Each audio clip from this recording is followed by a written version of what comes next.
You know, it was awesome seeing Adam Cole defeat Johnny Gargano to become the new NXT champion at TakeOver 25. It was awesome, a great match, all the hell you want. But you know what was even more awesome from this past Saturday?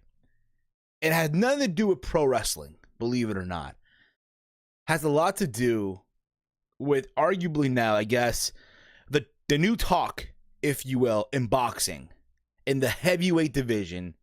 Andy Ruiz Jr. doing the upset, I think, of the year, hands down, defeating Anthony Joshua at the Garden this past Saturday night. Ladies and gentlemen, 2019 is without a doubt the year of the fat guys. Hands fucking down. Don't let anyone else tell you differently. What Andy Ruiz showed in that fight was heart. Heart, determination, the willing to not give up.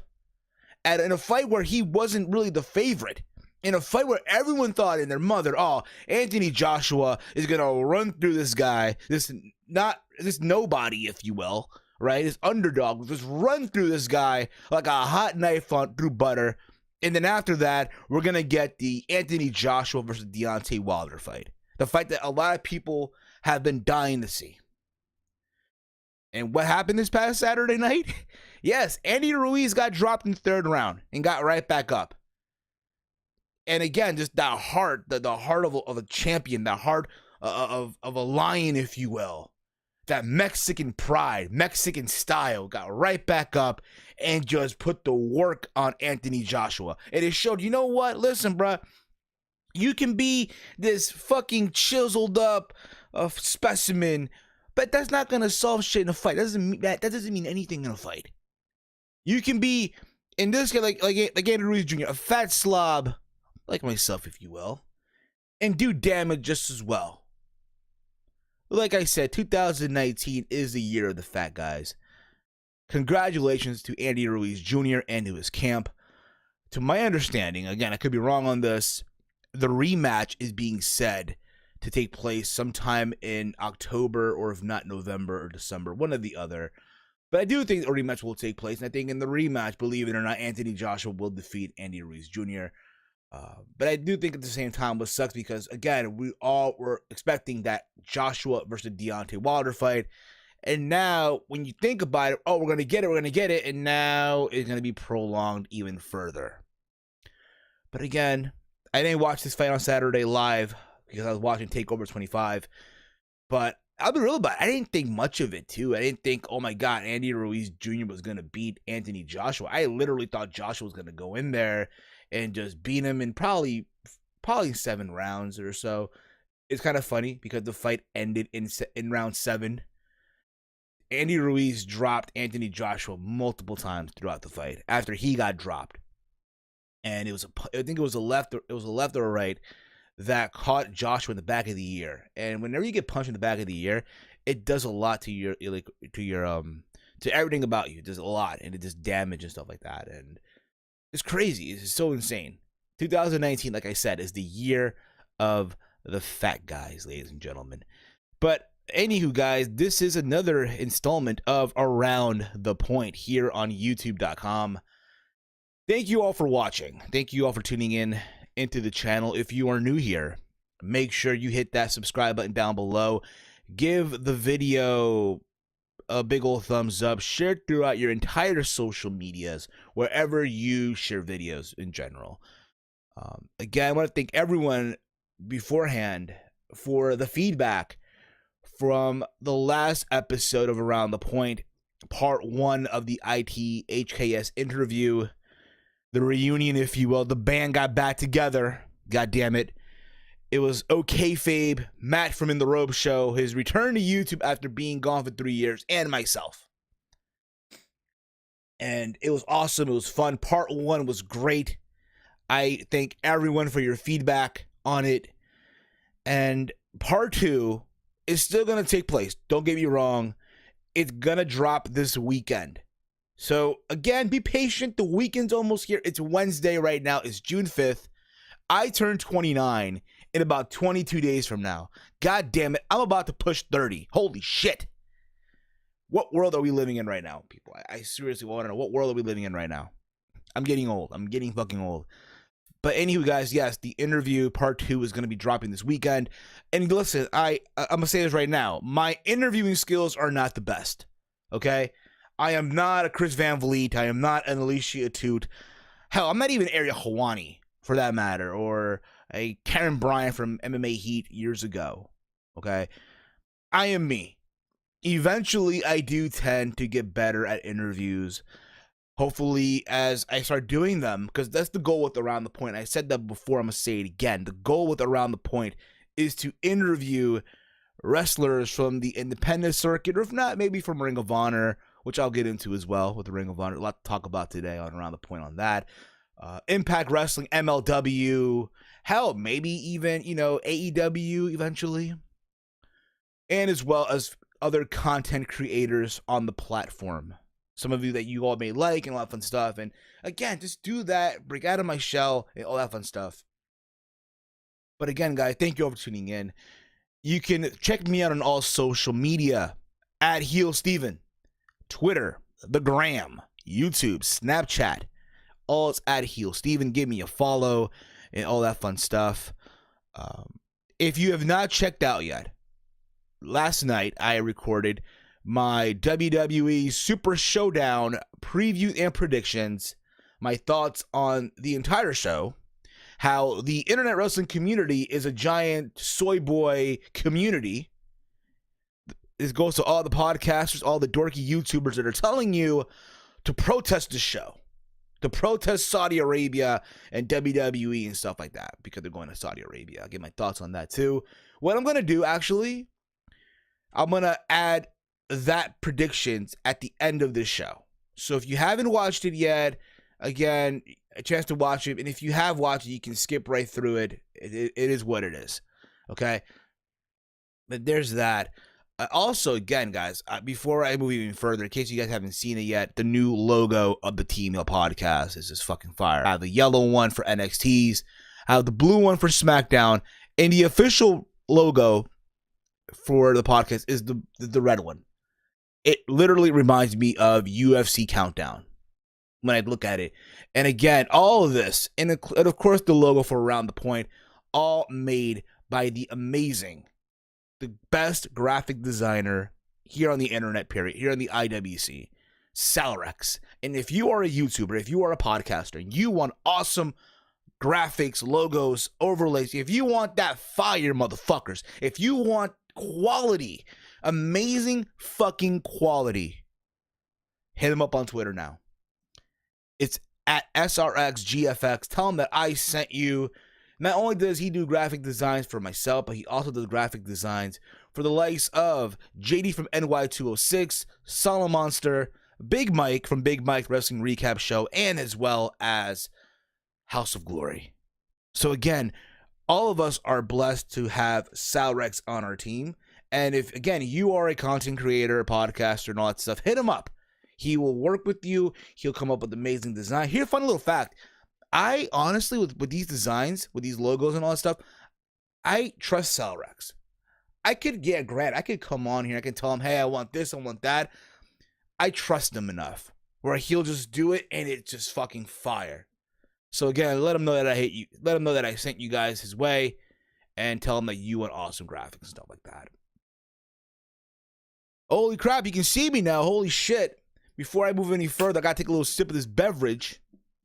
That's right, motherfuckers. Game Fuel by Mountain Dew Amped. Seriously, Mountain Dew, sponsor me. Fucking sponsor me, Mountain Dew Amped. Can you guys go on Twitter? Because again, here's the thing about it. I don't ask people to go on Twitter and do this and anything like that. But if I were to do so, please, just tell these people, yo, sponsor Heel Steven, yo. You can take a GIF or take a picture, take a screenshot, be holding the can like this, whatever the fuck you want. But let them know, yo, sponsor me. Seriously, this is fucking amazing. Now, if I can recommend a flavor, actually two of them, actually. I would say cotton candy, and believe it or not, guaraná. Guaraná is a Brazilian fruit. It's fucking amazing. That's just me, according to my opinion. Take it for what it's worth. But anywho, guys, there's a couple of stuff to get into. Again, because part 2 of the interview dropping this weekend, I decided to do a midweek episode of Around the Point. I really, really do. And there's a couple of stuff to get into, okay? Obviously, this Friday, we're doing the Team Hill podcast. So in case you want to listen to us live in full effect, myself, Big Mike, Walter, Chase, any of that combination, tune in this Friday, motherfucker. Tune in this Friday to the Team Hill podcast. We're almost at 300 episodes. We got to plan something big for that episode 300. Ironically, it's happening on my birthday week. Like I said before, I'm turning 29 in about 22 days. I'm almost 30. When you think about it, holy shit, my 20s have flown by completely. They fucking flown by. Where the fuck did they go? Please come back, seriously. But then again, you know what? 30 is the new 20, so they say. So it is what it is. I feel like that fucking meme. There's a video meme that happened years ago, and it's a guy basically celebrating his birthday at every stage of his life, if you will, right? So when he was 16, he was partying up, yeah, this and that. He was 18, I'm an adult now, yeah. But he's 21, turn up. And then you see him, I guess, celebrating his 25 or over birthday, and he's sitting there, the bowl of cereal, was like, I'm almost fucking 30. God damn. Just sad and miserable. Like, honestly, to me, again, I'm about to be 30 when you think about it. Part of life, I guess. But again, episode 300 is dropping around that time of the week, around that my birthday week, if you will. So again, something will happen for that episode. I do promise that as well. Episode 300 of the Team Hill podcast. So, as you guys know, Jon Moxley is now a part of AEW. He was on Talk is Jericho. We talked about that on the last episode of the Team Hill podcast. But also, he did a 2-part interview with Wade Keller of PW Torch, which you guys should give a listen to. It's completely free. I'll be honest about it. I listened to parts of it. I did not listen to the entire thing. I'm sorry. As much as I love wrestling podcasts, and I'm a wrestling podcaster myself, my life does not revolve all the time around wrestling podcasting as I'm going through my day. I'm sorry. It is what it is. It's true. I guarantee you I am not the only podcaster that feels that way too. Okay? But I caught the important stuff here and there. He talked about how basically he had all these ideas for the match with Brock Lesnar at WrestleMania 32, and it just went on dead ear. He talked about the Stone Cold podcast. I remember that one where I guess Stone Cold grilled him, basically, and talked about how that being Dean Ambrose at the time, is resting on his laurels and not really doing anything to stand out. And he all talked about as well where, again, it's the whole thing where WWE doesn't need writers. And oh boy, is that ever so true.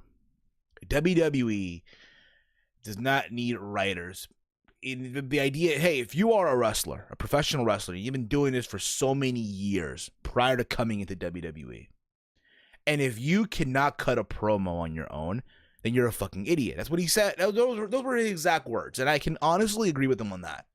Honest to God, I can agree with him on that. The idea is, hey, you're a professional. You should have been doing this shit on the indies, what have you. And I'm not saying, and again, he's not even saying being a perfectionist or anything like that. But at least know how to do it and get better at it as time goes on. Not needing a writer write your own lines and read word for word on a script. He talked about, as well as the promos with Roman Reigns, succotash, and how Roman even didn't want to say that, and how Vince is literally writing all of Roman's promos.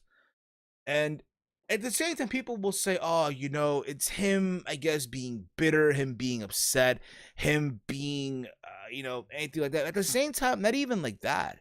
It's not coming off like him being bitter or him being, I guess, negative or shit like that. It's basically him telling his frustrations, what he's gone through.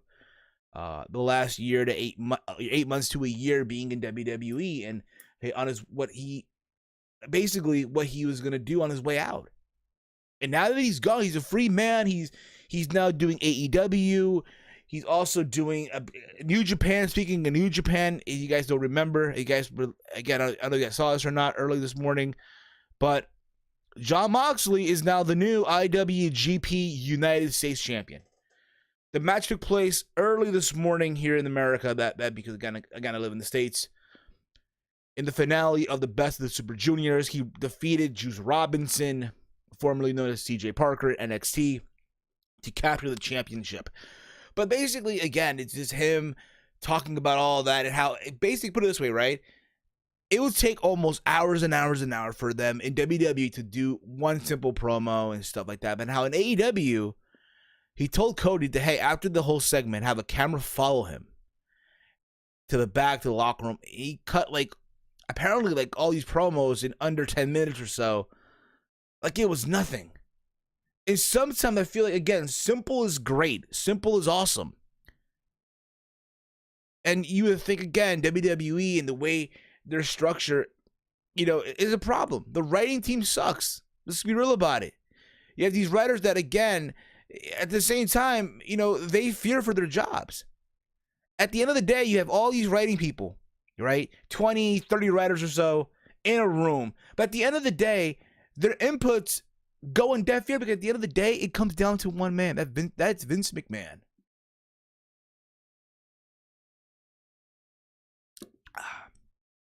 It is a situation where you wonder, what's he going to take? What is he going to take?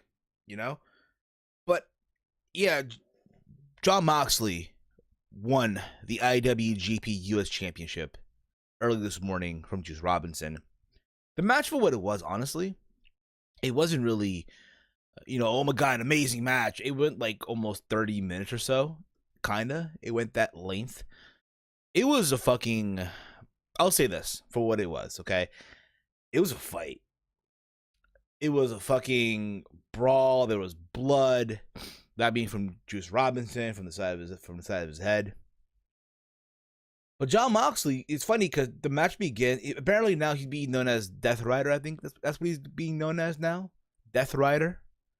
If I'm wrong on that, correct me again. But I think that's what he's going now as, the Death Rider, something like that. Jon Moxley in New Japan, which is fine. I think everyone in Japan has a gimmick or so. Like all the Americans have a gimmick. So there you go. He's going by now, I guess, the Death Rider. If I'm wrong on that, correct me again, like I said. But again, the match, for what it was a fucking just brutal fight. Obviously, it's funny because Moxley comes out. He comes out through the crowd, just like his back in the day in the Shield. He came out through the fucking crowd. He's now sporting new gear. He's wearing shorts and wrestling boots, like the boxing shoes, if you will. He looked literally like a young boy. He looked like a fucking young boy, which is funny as hell. But other than that, there's a moment in the match where, and this is a thing on Twitter. I guess they oh my God, Moxley did a fucking tope suicida, and it's better than his time when he did it in WWE. I'm sorry, but it's the same fucking move. Explain to me how it's the same, how it's different. The ring's the same. The move is the same.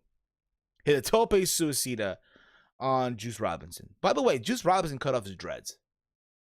Juice Robinson sporting now a new look. He has a haircut. And honestly, I feel like the dreads was his identity. Was his way to stand out.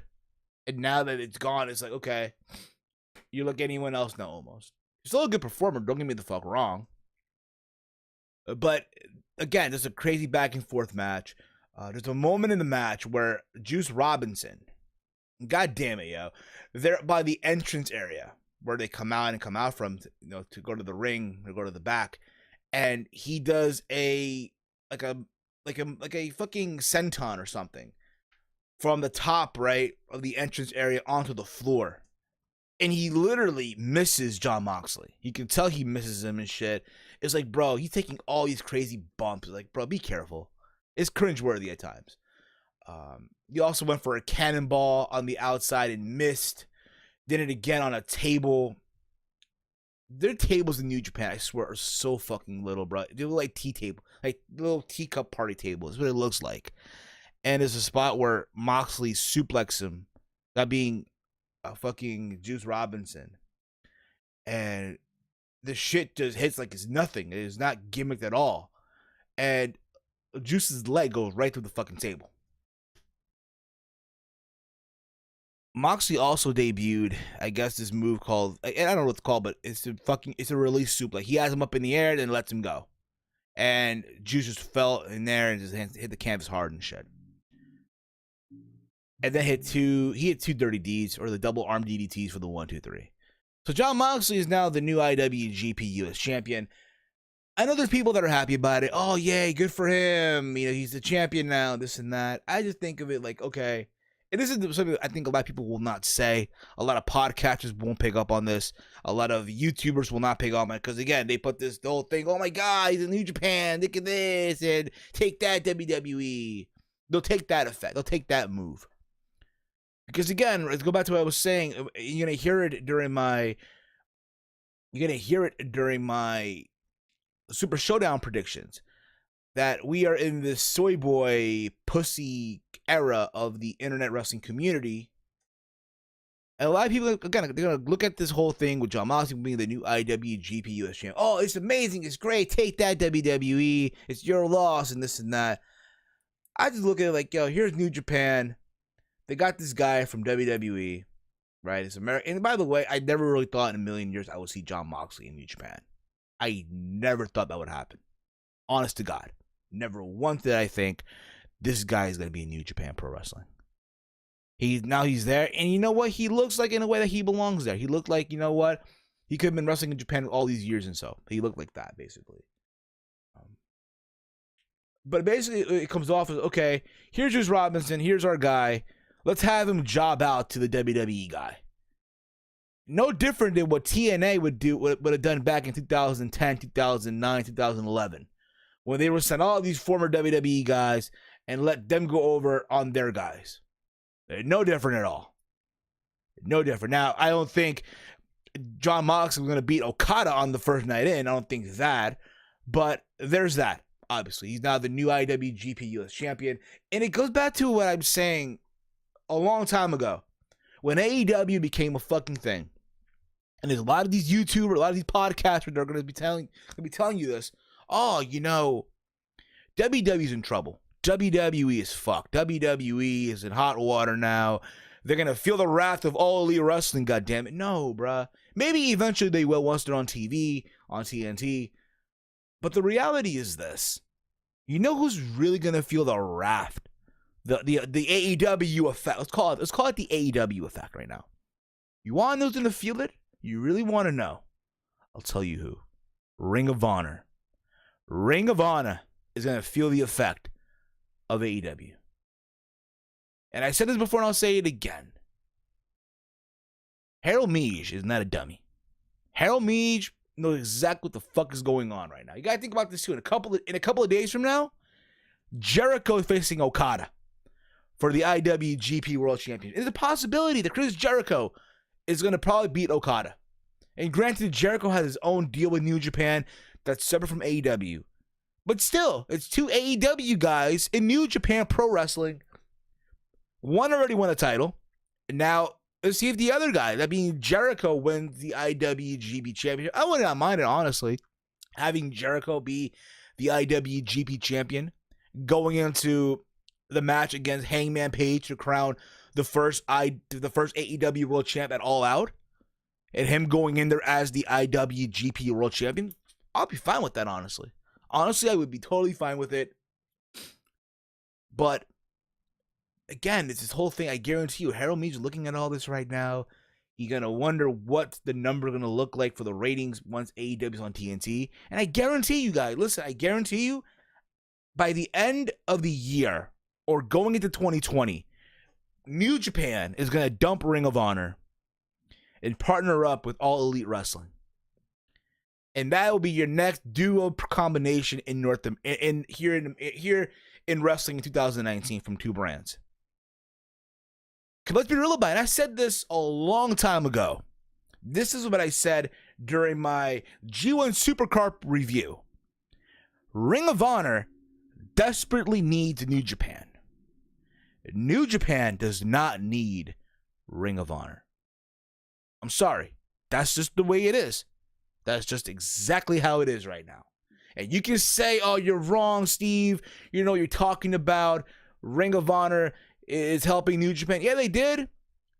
Oh, but they sold out the Garden. Okay, they sold out Madison Square Garden.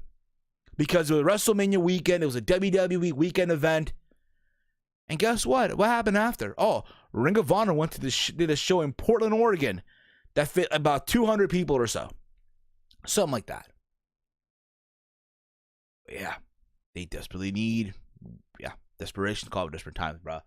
And so I think, again, what's going to happen before AEW takes effect on WWE, they're going to first take effect on Ring of Honor and potentially Impact Wrestling. Hell, maybe potentially MLW. Potentially, I say. And then move to WWE. But we'll see. But there's that. I mean, overall, Moxley being the IWGP US champion, whatever. Good for him, I guess. Let's see what happens now. The matches you can make, I guess, now with Moxley in New Japan. I mean, Moxley versus Goto. Moxley versus Tanahashi down the road.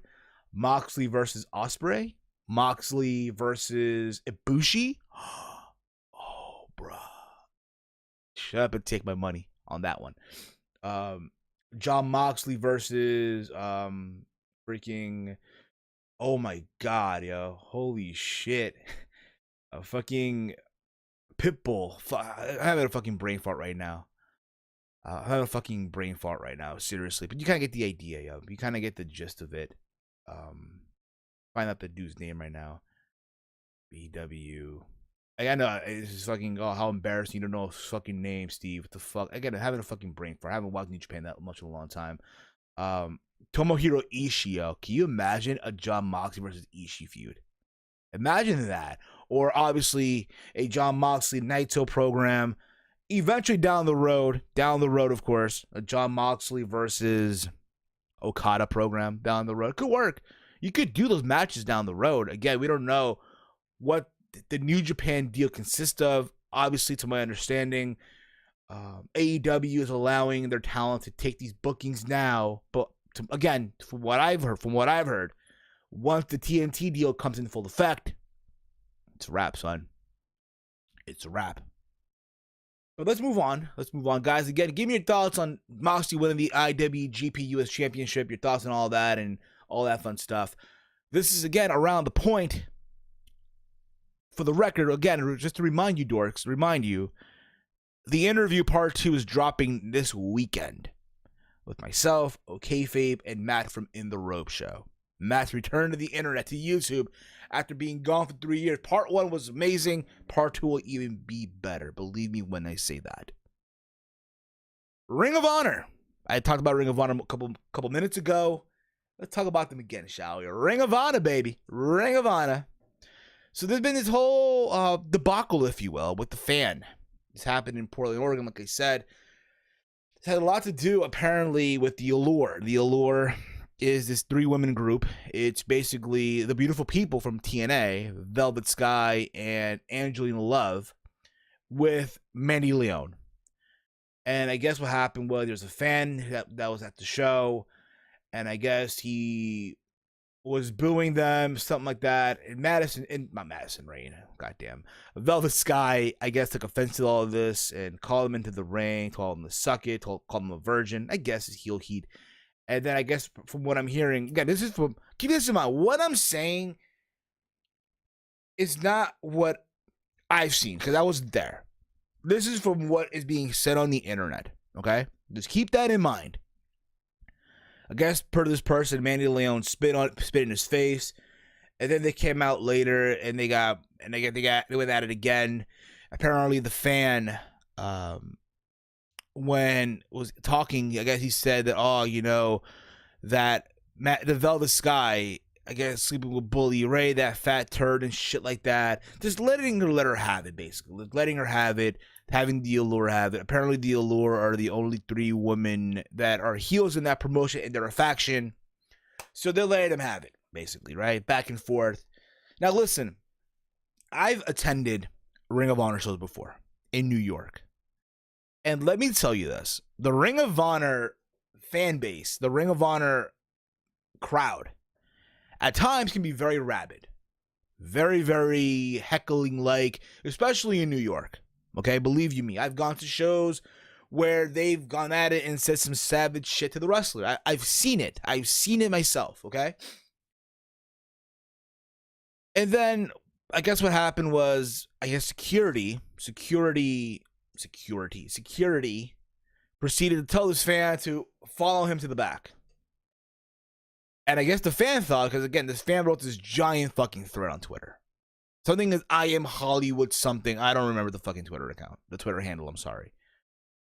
But he's writing this stuff off. Right? What happened step by step and shit like that. And he proceeds, again, the security guy told him to come follow him to the back, to hold tight, to stand there, don't move, or anything like that. And then out comes Bully Ray. Bully Ray, who is, believe it or not, in case you guys don't know, the real-life girlfriend of Velvet Sky. And I guess he confronts him, that being the fan, telling him about what happened early with the women and how the fan should not disrespect the women or not say anything vulgar to the women. Don't say anything that I guess he would say to his mom. And per Bully Ray, it was like a 30-second conversation, told him to go back and be a fan. That's what, I guess, Bully Ray said in his statement on Twitter. And again, this fan wrote this giant thread, and there's got people talking about Ring of Honor, and I don't think it's in the way they want to be talked about, to the point where Ring of Honor released the following statement to Heel by Nature on heelbynature.com. The following quote from Greg Gilliland, the general manager of Ring of Honor Wrestling. This is what the statement that he wrote to Heel by Nature, by the way, and quote, ROH has always taken a fan-first approach, with fan experience being at the forefront of all of our live events. We consider this to be very serious and will be conducting an internal review over the next 48 hours to determine the appropriate actions. Now, here's the thing. Again, let me just preference by saying this again. I wasn't there, okay? I'm going by what's been said. And like I said before, yes, the Ring of Honor fan base can be very rabid. It can be very savage-like. They at times can be very annoying. Yes, right? I said that already. I understand Bully Ray's action. I get it. He's being a protective boyfriend. He's looking out for his girlfriend. All the fuck you want. But at the same time, let me ask this question. Is Bully Ray, in all seriousness, I know Bully Ray had some issues before with the likes of Don Tony, Kevin Castle. He's had issues before in the past with Big Ray and Andre Corbeil years ago on the Can-Am Wrestling Show. Not like Bully Ray kind of watches or anything like that, right? But let me just ask this question, again, out of curiosity. And maybe if I'm wrong, I'm wrong, okay? Is Bully Ray, by any stretch of the imagination, like, is he a high authority figure in Ring of Honor now?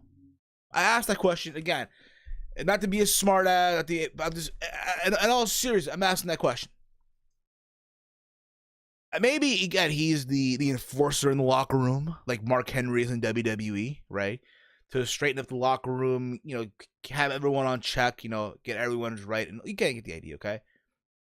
Maybe he's that, okay? But at the same time, again, do I agree with Bully Ray did? I get why he did it, but honestly, no. Bruh. Here's the thing about it, okay? As a wrestler, and I understand, yes, fans at times will say some stupid shit. I get it. I understand. I've been to shows where fans have said some stupid shit to wrestlers and all that stuff. And again, what happens when you go to a wrestling show and there's alcohol involved? It happens. You get drunk, you say some stupid shit.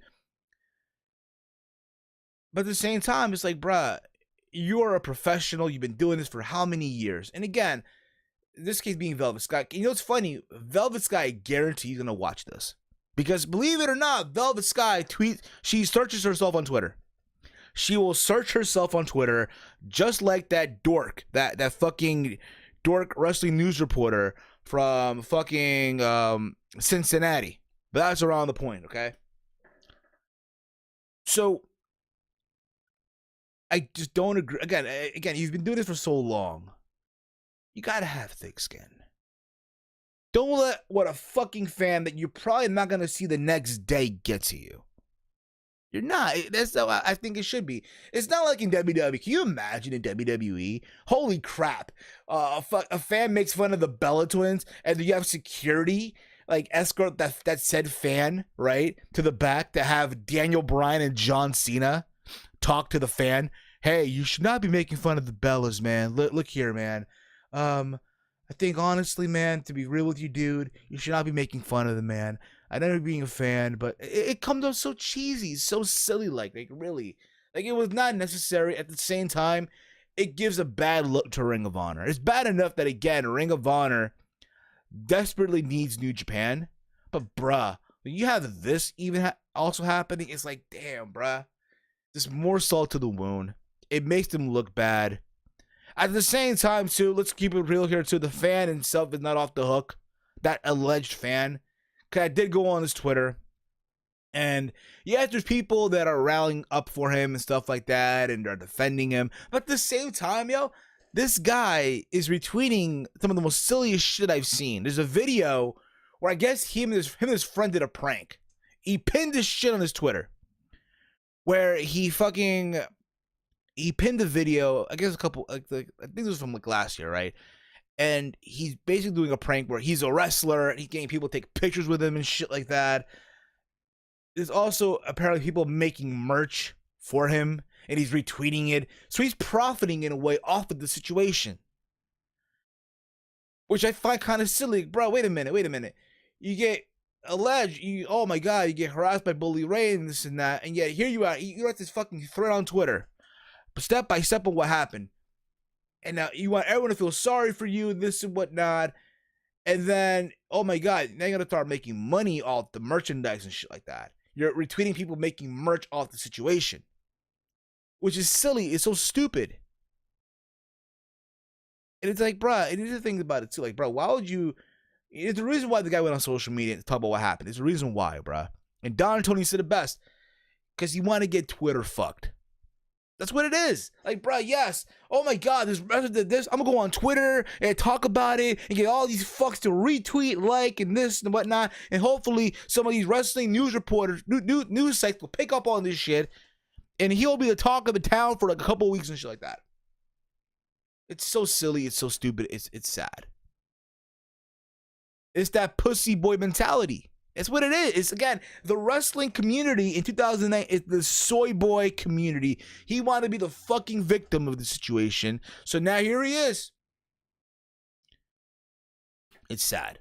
But at the same time, again, like I said before, you know, if you're Ring of Honor, if you're Bully Ray, I get it. You're looking out for your girlfriend. Apparently the security guard that escorted him to the back, from what I've read, again, going off what I'm reading here, okay, is allegedly the boyfriend of Mandy Leon.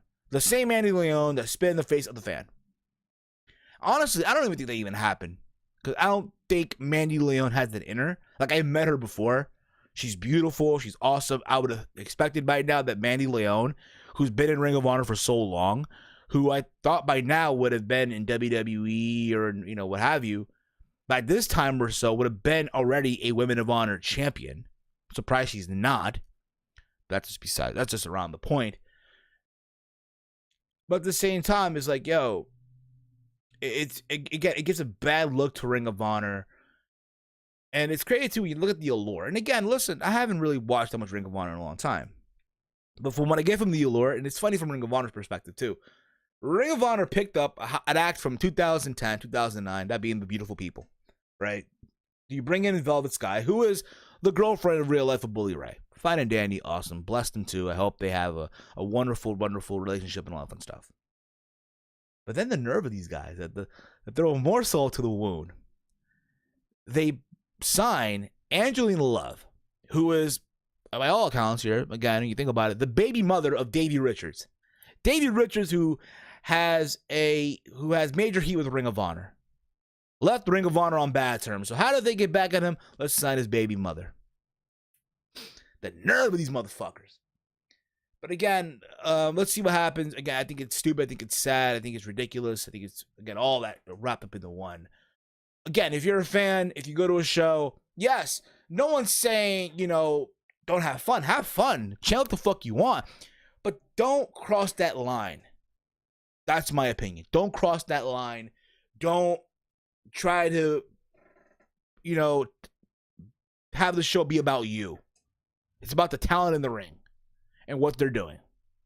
End of the fucking day. It don't give a fuck if this is Ring of Honor, this is Impact Wrestling, this is MLW, AEW, New Japan, or even WWE, or the by God NXT. It doesn't fucking matter. End of the fucking day. So I really want to get into, ask some questions. I've had people ask me questions, if you will. I got a couple of them on Facebook. So let's look at the questions that were sent to me here on the face. A little Q&A, if you will. A little Q&A, right? David from California asked here, Dave Sack, by the way. How would you feel if this was the booking for WrestleMania 31 instead of what we got? And if you disagree, what would you tweak? Triple H, so this is basically his card for WrestleMania 31, and I have to agree or disagree with this, okay? Triple H versus face Bray Wyatt, meaning Bray instead of Sting, helped Dolph at Survivor Series. Corporate Kane and the Big Show versus The Undertaker and Sting. Dolph Ziggler versus Seth Rollins. And Randy Orton winning the Andre Battle Royal. Okay. This card would have been shit. I'm sorry. This card is the bleeding shits. So instead of Triple H and Sting, we're getting Triple H and Bray Wyatt. Honestly, other than Triple H and The Rock. That's just me, of course. Bray Wyatt. Good question. What do you do with Bray at this point in juncture? What the fuck do you do with him? I guess him being a face Bray Wyatt, no, would have not worked in my opinion. I mean, did Bray need to really wrestle WrestleMania when you think about it? I don't think so. That's just me, of course. Corporate Kane and the Big Show versus Taker and Sting, no. What I would have done instead is Taker and Sting. That's the match people wanted to see. Sting's only match you want in WWE, so why the fuck not? Give it to them, let it have it, and there you go. Dolph Ziggler and Seth Rollins, meaning Rollins was still the Money in the Bank briefcase holder. Ziggler would be out of that ladder match. It would have been a fun match all you want. Don't get me wrong. It would have been the work rate match of WrestleMania. But I think at the same time, I guess, fine. You could do that too. That's probably the match I'll be okay with. We have Rollins, have Ziggler beat Rollins, and then Rollins, what he did later on that night, cashed in the main event. What happened was Ziggler by then pinning Rollins prior to that, make him a contender, and be the first guy to challenge Rollins for the championship. And then Orton winning the Battle Royal. I mean, why not? It's Randy Orton, really. Again, he's done it all. You could have had Bray in that ladder match, I guess, for the Intercontinental Championship. Maybe win it, but again, there's that. David Rivera from North Carolina asked here, what shows are you guys planning on going this year? So, I went to WrestleMania this year. I did,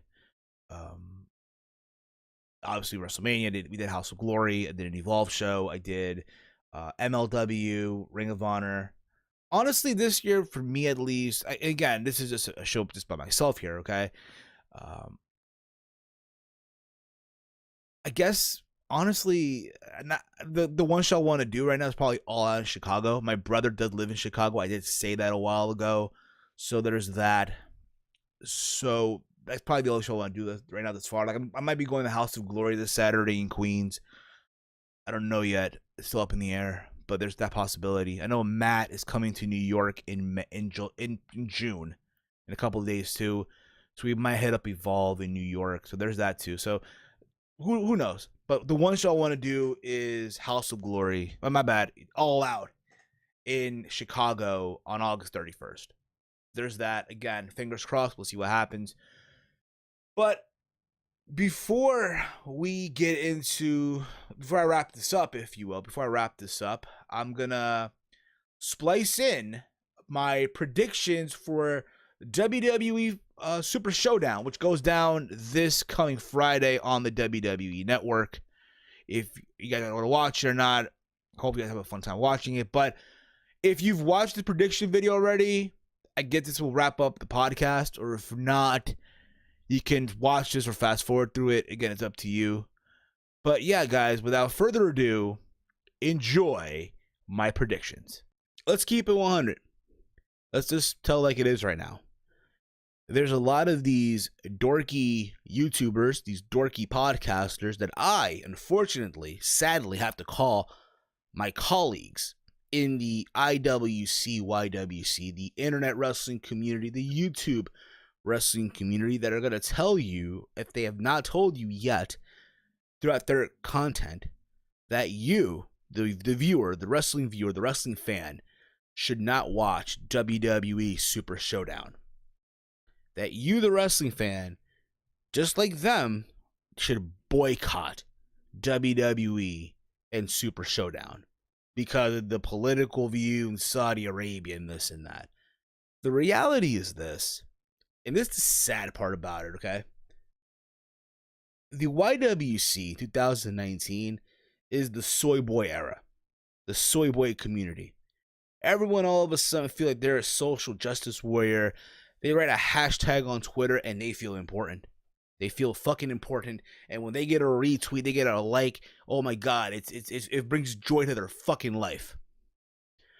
Me, on the other hand, I am not going to tell you any of that. I'm not going to tell you, hey, you shouldn't watch this show. You should watch this show instead. Hey, you shouldn't watch this wrestling promotion. You should watch that wrestling promotion instead. You should not watch this wrestler perform in the ring. You should watch that other wrestler perform in the ring. No, I've never, ever, since the time I've joined this community, have I ever told anyone to do that. And by no means at all. You do what you want to do, homie. At the end of the fucking day, I think the people that watch me, the people that I interact with throughout social media are grown people. And they should be old enough to make up their own fucking minds, make up their own fucking decisions, and not be influenced by some dorky YouTuber, some dorky podcaster, and based on what they're gonna do. Just the reality. Okay?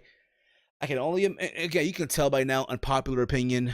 Okay? The Saudi Arabia shows do not bother me at all. For some people it does. Oh my God, it's blood money, this and that. End of the day, the way I look at it, it's a wrestling show. End of the fucking day. I can only imagine when the World Cup takes place in Qatar in 2022. Oh my God. Oh, I'm not watching that World Cup. It's in Qatar. Oh, hell no. No. I can only imagine.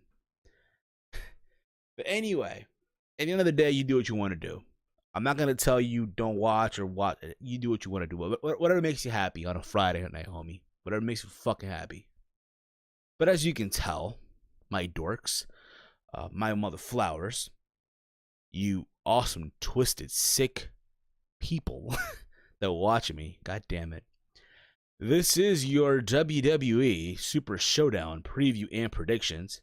Goes down this Friday, getting down on Friday, god damn it. Live from Jeddah, Saudi Arabia, the King Abdullah Sports Stadium. I think that's what it's called here. There you go. The King Abdullah International Stadium from Jeddah, Saudi Arabia. Their third Saudi Arabia show. From the people that brought you the greatest Royal Rumble, from the people that brought you Crown Jewel, well, now we have Super Showdown. I remember Solid Monster a couple years ago called it Electric Boogaloo Night 1, Night 2. I guess this is now Night 3, I believe it is now. So there you go with that. Or Sweet Saudi Money 3, or as it's called, again, Super Showdown. It's a wrestling show from Saudi Arabia. And remember this, people. Remember this. What that Saudi prince wants is what the Saudi prince will get. Remember that, dorks. So let's get into this, shall we? We have Lars Sullivan going at it in a 3-on-1 handicap match versus the Lucha House Party. This is basically a way to showcase Lars Sullivan. Let's be real about it here. The Lucha House Party, I guess, had this thing on Raw this past Monday where they confronted Lars Sullivan and they took him out of the ring and shit like that. So then on SmackDown, I watched SmackDown, but I chose not to review it because it was shit. That apparently Lars Sullivan was in the ring with Caleb Braxton. And he was talking about, again, him being a freak, how he can take it. And started talking in poetry and shit like that. Again, It's a way for him to. It's a way to showcase Lars Sullivan. What he can do to 3 people at once. I'm pretty sure the Saudi prince is gonna fucking smile because he thinks, oh my god, he's watching Gene Snitsky in the fucking ring, or he's thinking it's the fucking Warlord. I can only imagine that. But other than that, Lars Sullivan is easily winning this match. Let's be real about it. We have here Roman Reigns versus Shane McMahon, a singles match, 1-on-1. All this started because when Roman Reigns went to SmackDown Live, he punched Vince McMahon. And Shane McMahon being the best in the world, there you go with that. Shane wants revenge on Roman for Roman punching his dad. And because of this wild card rule, this literally has been a careless program. Let's be real about it. It's been careless. No one gives a shit about it. And you're having them going back and forth on Raw.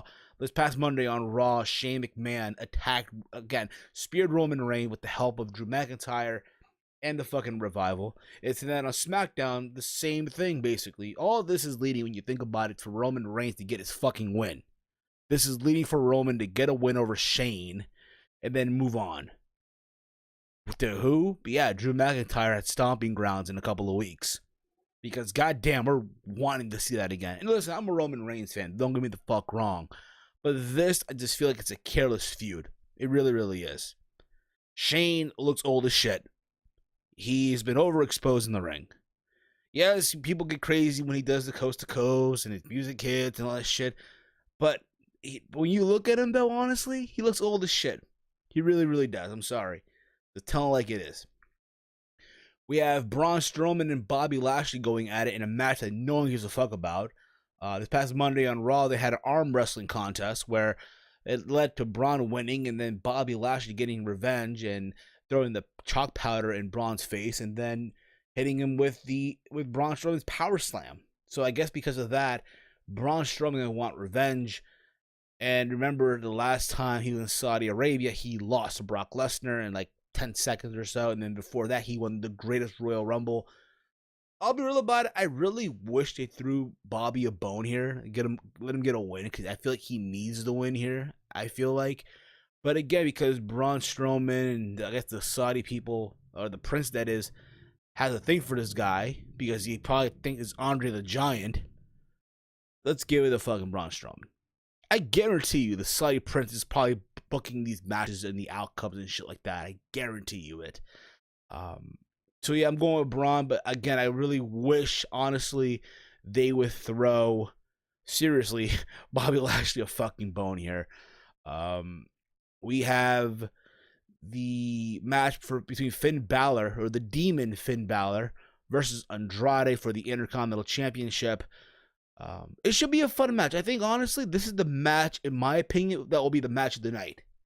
I think both guys can go, obviously. Remember at Money in the Bank, Andrade did hit that Somerset flip onto Finn Balor off the ladder. They've had matches before where Andrade beat Finn and Finn beat Andrade. St. Almas. I'm calling him Andrade St. Almas, by the way. I'm sorry. And again, it should be a fun fucking match. Apparently, yeah, Finn being the Demon. So because he's the Demon, you gotta believe that the Demon Finn is gonna win. So I'm going with the Demon King Finn Balor on this one. But again, it should be a very, very fun match. Probably the match of the night, in my fucking opinion. We then have, let's see, I'm going through this shit real quick. Goddamn, pal. Triple H versus Randy Orton, a one-on-one match. They're literally had both on Raw and SmackDown video packages reliving their feud when they were both in Evolution, and Triple H called Randy Orton that cold that was going to become a diamond, and Triple H was right. Orton became that diamond. Multiple world championship wins, won championships in general, like mid-card belts and all that stuff. And it's been around for so long. And the win that he had over people, the likes of John Cena, an Edge, the Legend Killer himself, and all that fun stuff. The list goes on, okay? On Raw this past Monday, they had a little exchange of words where basically Orton told Triple H that he hoped that he can get his balls out of his wife's purse, and just back and forth with that. And just balls in general. You know, again, Orton's at that point where he just doesn't give a fuck. Can we all agree on that? He does not give a flying fuck. He knows he's at a point of his career where he can do whatever he wants. He's not gonna get in trouble or anything like that. He's that veteran now, if you will. It should be a fun match. There's no doubt about it. Is it gonna be like their match from 2009? I don't think so. Or their matches from 2005, 2004? Maybe so. But if I'm picking a winner here, for the sake of picking a winner, I'm picking Triple H. I think Triple H gets to win, and there you go with that. We then get the WWE Championship match. We get Kofi Kingston versus Dolph Ziggler. Yes, Dolph Ziggler is getting a WWE title match because Kevin Owens chose not to go to Saudi Arabia. So Dolph Ziggler is filling in and is getting a payday, a big payday from the Saudi prince. That's Saudi money, motherfuckers. And I'll be real about it, Dolph being put in the spot because you feel it should have been him this whole time. Whatever. Again, the whole Dolph Ziggler thing ran its course. And now it's like, no one really gives a fuck. Like, he comes out, gets no reaction whatsoever. Yes, Dolph did attack Kofi Kingston a couple of weeks ago and all that stuff on SmackDown. But again, no one's giving a shit. No one. There's no reaction whatsoever. I feel like Dolph at this point is better off when he's with somebody in his corner, like or part of a team. But him by himself now, yeah, he's a good wrestler, all the fuck you want, but I just don't give a shit. I really, really don't. If Chase was here right now, that'd be Chase Oliver. He would probably be doing the "they hear you" type of shit. But still, point of the matter is, as far as a winner, I'm gonna go with Kofi. I think they're not having Kofi drop the belt right now, especially in Saudi Arabia. Especially the fact that Kofi's went to Ghana or to Africa with the title itself. So there's that. But then again, there's a possibility that Brock will cash in because Brock did say that he was gonna cash in on Friday in Saudi Arabia. And a part of me says that, you know what, it may not be on Seth Rollins. Instead, it might be on Kofi Kingston. Because remember, there's that Fox deal coming up.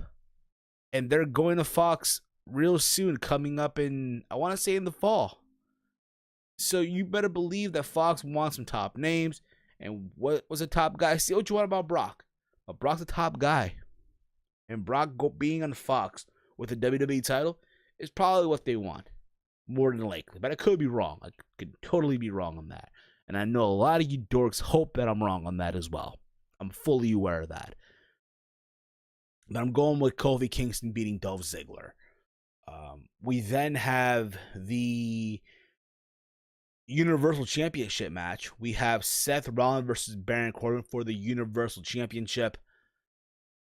There's that talk now, remember, on Raw, where Rollins got fucking attacked by Brock and stuff like that. That Rollins may not be at 100%. He may not be. And the idea of Baron Corbin winning the championship is laughable, I think, at this point in time. Yes, Corbin is a good performer. Don't get me wrong. I know people give him shit, all the fuck you want. But besides all that, the guy can go. I just don't think that they're going to have Rollins drop the belt right here to Baron Corbin. It should be a fun match, all the hell you want, for what they can do. But I see Rollins getting the win in some miracle way, and then Brock potentially coming out, try to cash in on Seth Rollins. Even though at the same time, it could be Kofi Kingston. But if I'm to choose between these two, between Rollins and Kingston, I'm going to go with Rollins. I think he'll cash in on Rollins. Because again, at the same time, Brock cashing in, I said this during the Raw review, Brock cashing in Saudi Arabia is going to get a reaction. The reaction WWE wants. Not the reaction that he would get if it happened in the States where, oh my God, he would get booed. And the fact that it's in Saudi Arabia, people will go insane. They'll lose their mind. The same way with Roman Reigns. Roman Reigns goes out there in Saudi Arabia, you're going to get a reaction. A lot of these guys, when you think about it, in Saudi Arabia, they're going to be viewed like heroes. Yes, heroes welcome and shit. A lot of these guys in the States would not get that reaction. Especially someone like Lars Sullivan. But that's just beside the point. But again, I'm going with Seth Rollins retaining the championship. We have the 50-man battle royal. the 50-man. They might win a championship belt from Saudi Arabia or a trophy, like Braun Strowman did at the Greatest Royal Rumble with that green, ugly-looking belt. Or maybe a trophy like Shane did at Best in the World at Crown Jewel. The point of the matter is, though, it's 50 guys, so I'm pretty sure they'll have guys from Raw, guys from SmackDown, guys from NXT that they'll probably bring in, or maybe, just maybe, you know, guys from NXT UK, the 205 Live brand, maybe some people we don't even know about, like Baba Tunde or some shit like that. I wonder now who the Saudi Prince wants WWE to bring in that's already dead. Remember, there was talks a couple years ago for the Greatest Royal Rumble that the Saudi Prince wanted WWE to bring in Yokozuna and I believe the Ultimate Warrior, but not realizing that, hey, these guys are dead. So there's that. As far as a winner, it could be anybody. It could be anybody right now. I would say, honestly, if I pick a winner right now from all the bunch of people they're gonna have in this match, I'd say Drew McIntyre. I think Drew can get a win and get some momentum going, because you know he's facing Roman Reigns coming up at Stomping Grounds, and you know he's part of that group with Shane McMahon. So I'm gonna go with Drew McIntyre getting the win. We then go on to the main event, what I think is obviously closing the show. I could be wrong on this one. Goldberg versus The Undertaker. First time ever. Listen, I know a lot of people are not big on this match. A lot of people are saying, "Oh my God, this is a bad match. Old man Taker, old man Goldberg." Yes, Goldberg looked old as shit tonight on SmackDown when he went out there. I just thought it was funny how on Raw Taker went out there and they cut the show during his promo. I thought that was disrespectful, at the same time kind of funny, right? Because the show, I know Don Tony said this on the Don Tony Kevin Castle show, that even Taker doesn't have that pull anymore. He doesn't. Or, hey, could they add like another minute to the show or two just so Taker can cut his promo? Nah, fuck that. We gotta debut this new fucking show about some fat chick that no one's gonna give a fuck about at the end of the season. So, again, to me, honestly, this is, for me, Goldberg and Taker, that childhood match that I never got to see as a child. I'm seeing it now at 28 years old. I'm about to be 29 in a couple of weeks. Now, is this going to be a fucking wrestling clinic? Absolutely not.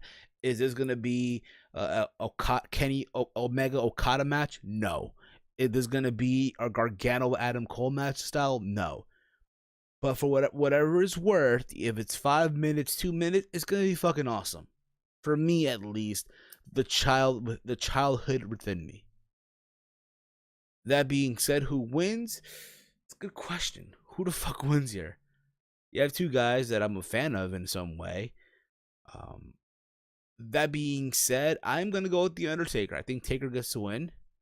I don't see Goldberg really beating The Undertaker. I just don't think, and again, you can say, oh, it's the WWE guy going over the WCW guy. You can make that argument. But the point of the matter is, for whatever it's worth, for however long it's going to be, I'm okay with it. It could be a 2-minute match, and I'm okay with it. But I think everything about it, the entrances and all that shit, is going to be fucking crazy. Even though I found it funny tonight on SmackDown when Goldberg went out there and they turned the lights off and Taker was behind him, and that wasn't even the real Undertaker, some actor in Taker's gear from what it looked like from what I was looking at. But that being said, I'm going with The Undertaker getting the win. And there you go with that. Again, you're going to have a lot of these YouTubers, a lot of these dorky YouTubers, these dorky podcasters that are going to tell you that you should not watch Super Showdown. You should boycott Saudi Arabia and WWE going there. You should boycott this event, which I think is stupid. Again, it's so dumb. It's so pathetic. It's, again, the soy boy era of the YWC, IWC. It's the pussified community that has become what you see now. Me, on the other hand, I'm not going to tell you what you should and shouldn't do. Do what makes you happy.